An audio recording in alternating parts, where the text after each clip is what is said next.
नमस्कार माझ्या मित्रमैत्रिणींना स्वागत आहे तुमचं माझ्या यूट्यूब चॅनलमध्ये। तर आता बघा गणपती संपले आणि श्रावणही संपला, तर आमच्या घरी आता नॉनव्हेज बनलेला आहे, चिकन सुक्का। तर त्याची रेसिपी सांगते मी। इथे अर्धा किलो चिकन घेतलं होतं, त्याला स्वच्छ धुवून त्याला हळद मीठ लावून ठेवलेलं आहे।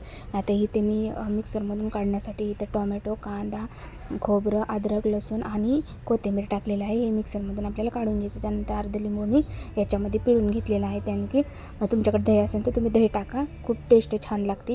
आता कढई गरम करण्यासाठी ठेवून त्यात 4 ते 5 चमचे तेल टाकलेलं आहे।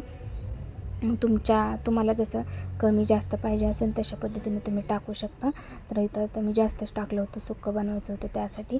तर आता हे मिश्रण काढलेलं होतं मिक्सरमधून बारीक, ते टाकलेलं आहे मी त्याच्यामध्ये। त्याला पूर्ण मिक्स करून घ्यायचं आहे। त्यानंतर एक 2-3 मिनिट त्याला असंच शिजून द्यायचं आहे। त्याच्यामध्ये मी एक बेसिक मसाले ॲड केलेले आहेत, जे की चिकन मसाल्याची एक पुडी टाकलेली होती। त्यानंतर मी जी घरगुती मसाला बनवते ना, तो मी टाकलेला आहे 1-1.5 चमचा। आणि त्यानंतर मी ते थोडीशी हळद ॲड केलेली आहे, कारण की आपण हळद आणि मीठ चिकनमध्ये देखील टाकलेलं होतं, त्यानुसार आपण इथे टाकायचं आहे। तर थोडंच टाकलेलं आहे बघा। हे पूर्ण मिक्स करून ह्याला 2-3 मिनटं वाफ देऊन घ्यायचं आहे, जेणेकरून आपला मसाला छान असा मस्तपैकी भाजला जावं। तर मी इथे झाकण ठेवत आहे बघा। आता 1-2-3 मिनटं झालेले आहेत। त्यानंतर झाकण काढून बघूया, बघा तेल किती छान सुटलेलं आहे का नाही। आणि आपलं पण तोंडाला पाणी सुटतं असं काहीतरी चमचमीत बघून। तर तुम्ही पण नक्की बनवा। मी बिना पाण्याची इथं चिकन सुक्का बनवलेला आहे, पाण्याचा अजिबात इथे वापर केलेला नाही आहे मी।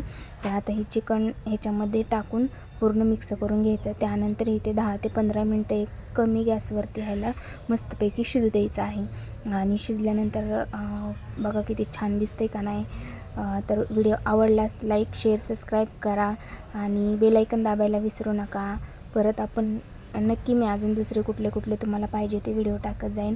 आणि कशी वाटली आजची ही रेसिपी तुम्ही मला नक्की कमेंट करून सांगा। तर भेटूया आपण नेक्स्ट व्हिडिओमध्ये। आता बाय।